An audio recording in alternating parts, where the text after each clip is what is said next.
actually the winter. Oh, smart. Or maybe just, a Gothic summer. But here we go, game number 1. Kylar Alice versus Doggo. And he's going to start off with the blasters. Wants to make the swap over to the axe. Well, he has the opportunity, just denying weapons. And Doggo going to fight for this weapon spawn. Doesn't immediately go for the pickup. Instead, going to try to put Kylar Alice in hit stun. Yeah, I think Doggo playing unarmed into Kylar's axe is not necessarily a huge disadvantage for Doggo in that. You can just wait for Kylar to swing, and you see him swinging. He's not necessarily waiting for Doggo to make the first move on everything, and you can just hit Kylar in punish frames, and that's kind of exactly what Doggo's doing. Yeah, axe does have historically long recovery frames, making it pretty punishable at times. But Doggo goes for the big play there. That gravity cancel sidelight could have led to the side air. Kylar Alice with a solid punish with the blaster's D-Light recovery. Now you saw how orange he was when he originally picked up that D-Light recovery. I think even by the end of it, he was still in the orange. So that definitely is not going to be the KO option yet. But the sidelight side air from Doggo will be. He's starting this one off strong. Has a lead on Kylar. Is also going to have weapon control here. Has an orb in his hand, and it's a fresh orb as well. Even with the gravity cancel on that one, Doggo feeling some confidence here on going for these moves while he's still in the lead. He is going to take a down air over on the right side. That's now going to give Kylar complete control of the weapons. I respect the gravity cancel attempt. There's no true follow-up off of that downlight, so instead Doggo was going for the hard read, expected Kylar Alice to dodge down. Unfortunately for him, Kylar Alice did spot dodge, but that's good information as this set will progress. There's a lot of dodge reads that are going to come out from Doggo. Doggo's playing really well so far this second stock. Much better than he even played during the first stock where he got a lead. Now he's starting to take some hits from this axe. Doggo is still in yellow. I'm actually surprised that he's still in yellow after taking all of those axe hits. The edge guard attempt, just a little bit of a dare over the corner. Now he's going back and forth. Actually, his hurt box was actually touching Kylar's, and neither of them made a move.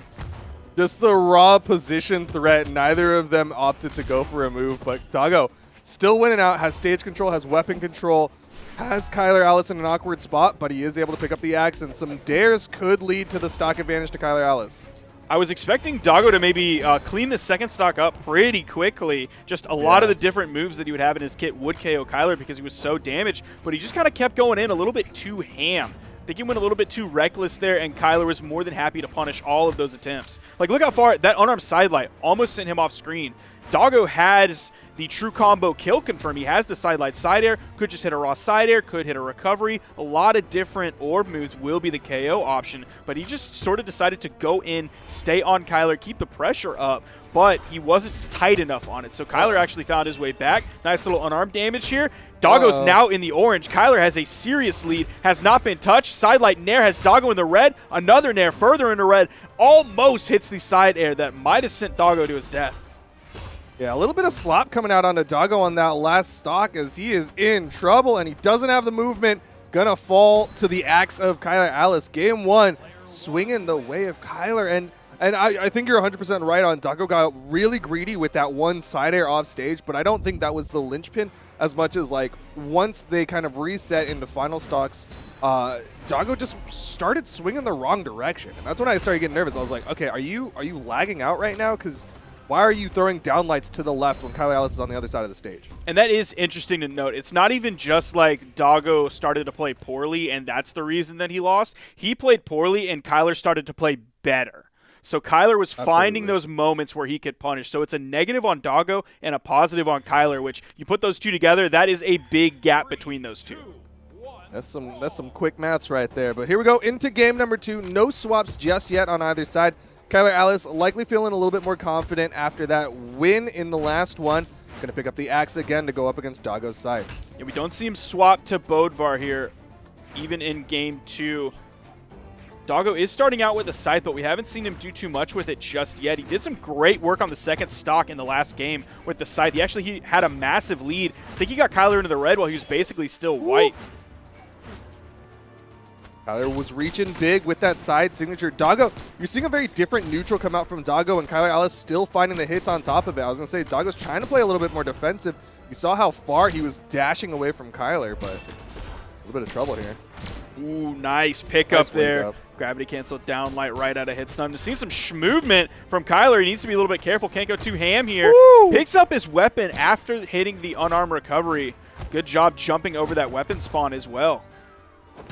The gravity cancels on both sides, but the down tick, Kylar Alice feeling nice about that. A little bit of stutter step and celebration. Needs to get the extra credit, though. Ooh, He is nice dodge on damaged. that one. Expecting the immediate neutral heavy coming out from Doggo to get that stock off the top. So when Doggo goes in and plays like super greedy on some things, he's not quite as tight and clean as Kylar is. Doggo's getting punished fairly often for those moments. Kylar was getting punished as well, but it would be like one hit on a weapon that isn't doing the most damage per hit. When Kylar finds 2 hits, 3 hits off of a punish on Doggo, that's so big for Kylar. Meanwhile, Doggo's punishes, they're good, but they're not fantastic. I mean, that's one of the big things in this matchup as a whole is that Kylar Alice is just going to trade better. Axe hits harder than Scythe in terms of like singular moves. And then it's Barasa. Pretty high defense, pretty decent strength. Like right there, you just got a whiff. Kylar hit the side light neutral air. True combo option, 2-hit option. Almost had the read on the movement. Doggo was a little bit too far to the right. There's a side air. Kylar definitely in the health lead here. Now he's going to go in for a down air. Spot dodge. Nice. And Doggo wasn't able to do anything after that dodge was burned from Kylar. He was just positioned really well that he found the down air for the KO. Yeah, that was actually a really tricky spot dodge because it wasn't really a defensive spot dodge as much as it was just a timing spot dodge to keep himself in position so that he could go for that jumping down air onto Doggo. And things are looking nice for Kylar Alice. Again, trying to get this extra credit, and Doggo is not able to take the stock just yet. I almost expected that to KO. Does have the weapon toss for the follow-up. Lasered that one in there. Nice cleanup from Doggo on this one. He's not too far behind. He is in the yellow, so he's around 50 damage behind Kylar. Ooh, weapon spawn comes in. It's going to be the Scythe. Oh, Kylar grabs one very quickly as well. This is good for Kylar. Well, it's also a nicer spot for Doggo than it was last time. Big commit there. Going to get punished a little bit by that down air, but fortunately, the stage is long enough for Doggo to get to that wall. He's taken a lot of damage here. Nice little 2-hit from Doggo. No major color changes on Kylar's health. Now he's in the orange. Oh, went for a dare there. Interesting jumping dare attempt from Doggo. Throwing out side 6. This is one thing that like a lot of people, when Fate came out, that's what they liked was her great signature kit, and Doggo's not really using it. Nice follow-up. Goes for the strong downlight option. It's going to have a little bit more force on it. Still didn't send Kylar off screen, and he's able to get back to the main platform. Side air. I don't believe Kylar touched the ground before that. Still had a lot of movement in air options. Another side air from the wrong side of the stage. Oh, gravity cancel neutral signature. You wanted to see the SIG option, and there it is. I like the way he did it, too. It wasn't just a raw neutral signature. He dipped underneath the SOP platform, had some coverage just in case Kylar Alice went for like a down light or a weapon toss, and then gravity cancel and SIG from underneath. That's going to give the stock and the game, and we're tied 1 apiece. Stage Bandit coming out. Kylar has one more ban here, and it is going to be the Demon Island, leaving Small Brawlhaven, Small Mammoth, and Apocalypse. Very low signature usage coming from both of these players. 3 coming out from Kylar and 4 from Doggo. And I'm glad we have that stat now because I was watching, I think it was like South America, and I never really realized how many signatures players will regularly use in a tournament setting. We're seeing double-digit signature usage, and that's just I mean, I think I was commentating with you. Someone did like 16 signatures, and I was like, "There's no way that has to be wrong." There's got to be a bug. Is this cumulative from the entire set? And no, players really do sometimes use a lot of signatures. So that stat specifically opened up my eyes. It's really cool because it starts to give a better baseline of what is a good average. Like how many should players be expected to be kind of throwing out, and what is like an extreme such as that 16 or Kylar Alice's extreme edge guards. Oh! Pound to punish, and Kylar Alice going to take a big lead. That was a great down signature, but Kylar was just way too ready for it. That's going to move him further ready to the wall than basically anything else will. So that was a really good idea from Doggo. Kylar was just completely ready for that, or maybe just something in general to lead to the KO off the bottom, even if there was just a dodge toward the stage or something else. Kylar Alice with the footsie. Oh my, that just like subtle steps away from Doggo. Just those small footsie moments making Kylar Alice look so confident right now. Doggo does end up getting the side air to even up the stock count though. Gonna stick with the orb. Interesting. I thought he was building damage better with the scythe.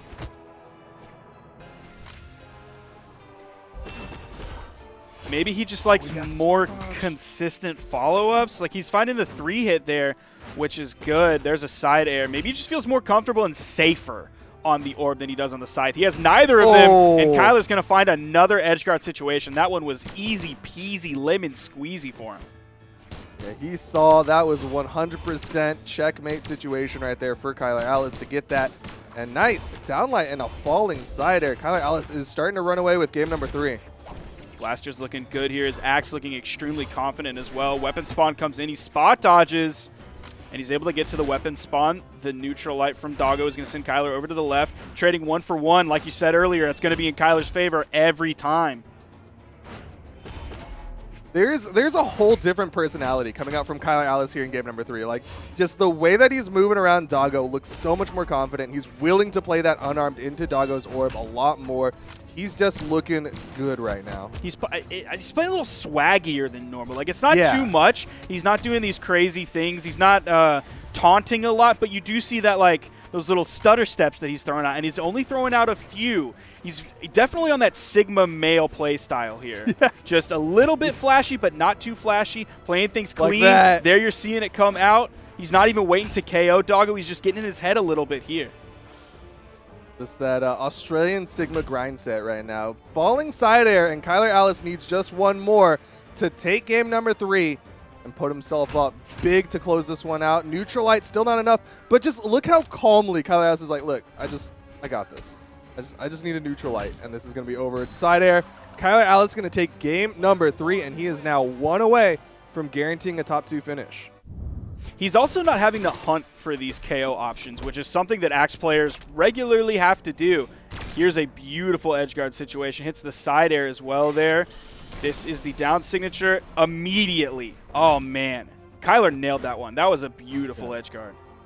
That was so good. This ground pound as well. Kylar Alice just had Doggo in such like, they're literally just checkmate situations where Doggo has no other option but to go in there and get caught out by those ground pounds. And now we're down to game number 4. Map's getting banned out. Here we go. Kylar Alice versus Doggo, game number 4. And no character swaps from Doggo just yet. Doggo does have some other characters in the pool, but looks like he wants to stick with the Fate. Now we are going to Crystal Temple here. Those 2 soft platforms that are very low. They're like 1 jump height up compared to like 2 soft platforms on a stage like Miami Dome. Yeah, those platforms can be interesting. Of course, like Kylar Alice can utilize them for like axe downlights or an axe neutral signature. But at the same time, Doggo, if he goes for those charged N-sigs on the scythe, could make it really hard for Kylar Alice to land. Yeah, they both have some good signature coverage on those soft platforms.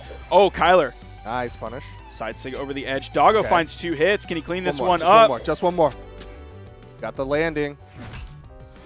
I like that nair from Kylar Alice. Make sure Doggo was going for like just the simple gimps of like just denying touches, but Kylar Alice gets back up safely, and Doggo took the brunt of the damage. If I was in that spot where Kylar threw out that nair, I'm throwing out an axe recovery every time. Doggo's expecting that every time, and I'm dying in that situation. Kylar knew he didn't need to waste the recovery there, so he just threw out the neutral air for the interrupt. Beautiful. Oh. Slight misspace from Doggo, whiffing the neutral light. Kylar Alice so smart with his moves on the axe and the blasters, and now Doggo back to the scythe. Gets interrupted on that signature. Now, Doggo, I said Kylar doesn't really have to hunt for these KOs. He finds the axe siders really well. Doggo sometimes has to hunt for them, but he's found several good gravity cancels. Like on one of the Mammoth Fortress games, you saw the gravity cancel neutral signature. That was his 1 victory in this set to clean that one up. That was beautiful usage. That gravity cancel side light over high and left, that was fantastic as well. Nice string coming out from Doggo here. Definitely bringing this one back. But then Kylar, he's just going to find like 2 axe hits, and there's a color change. Oh, missed the punish. He kind of choked on Doggo was almost dead to rights, but fortunately got past it. And now he is taking full advantage of the fact that Kylar missed that 1 side signature. Some good damage being built up by Doggo. But we're getting into that spot where Doggo starts to struggle with the knockouts. Like, it's been predominantly, kind of like you said, those gravity cancels, whereas Kylar Alice has some consistent follow-ups with D-Light, dash, jump, recovery. Ooh. Spacing game coming out. Oh, man, they're so close to hitting each other. You saw like 4 or 5 hits between the two of them. It was the Axe Sider that Kylar seems to find like every time. Yeah, really good positioning to get the inside of the Axe side light to set up for that side air. Big side air from Doggo. Still not enough, though. The weapon toss. Still not enough. Side light, finally. Doggo's having to work so hard to get these knockouts. It's almost like Sheik in Smash. Like all of these hits, all of this movement, this dashing, you have to work so hard. And then Kylar just picks up an Axe and finds like a side light nair, a true combo, and then hits you with a down air, then gets a follow-up hit off of the bounce from the down air, and you're basically red. It's got to be so mentally defeating to play against. One of the reasons that I hate playing against Axe. You and many other people get frustrated in that. Those trades. Doggo really needs to be getting those strings. And that's one thing that like I was talking about in the first game is how Doggo was like getting this information, trying to see how Kylar Alice reacts at a hit stun so he can get these follow-ups. And Doggo still isn't getting those big strings that you're expected to get with the Scythe, with the Orb when it comes to these Game 4 situations. And if you look at where their health is, it shouldn't be too hard for Kylar to find a KO here. He really hasn't found too many D-Light recoveries for the kill. Oh, completely flubs that one. Get the dash. Okay. Didn't need it, though. Downlight off the soft platform, and Kylar Alice going to take game number 4, close it out 3-1, and earn his spot in the grand final. Yeah, Kylar's playing really well today. I'm really liking what I'm seeing. The confidence is there. Like I said earlier, that Sigma male play style, he just looks like he has some swag to everything. It's not too much. It's not too flashy. He's not forcing these situations. It's like they happen upon him, and he just, oh, okay. Yeah, oh, I found $1 on the ground. Cool, I'm going to slide that in my pocket. Oh, look, I found another $1. Oh, this is $5 this time? Cool, I'm going to slide that one in my pocket as well. And he's just walking through the parking lot. By the time he gets to the store, it seems like he has $100 in his pocket.